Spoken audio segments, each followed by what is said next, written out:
In this video, we'll configure the infrastructure of the server and show you the on-premise installation process. First, create the virtual machine and configure the infrastructure with minimal requirements, such as 8 CPU cores, 32 GB RAM,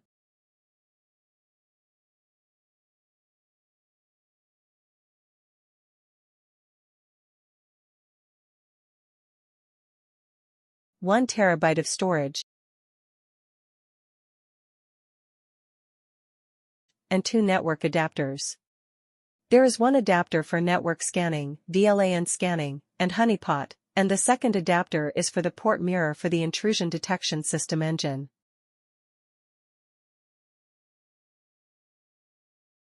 After you finish with the server's infrastructure configuration, power on the machine and start the installation process.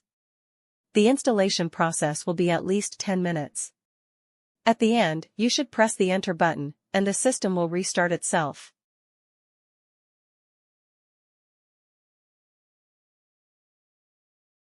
When the system is up, you should specify the username and password to connect to the on-premise user.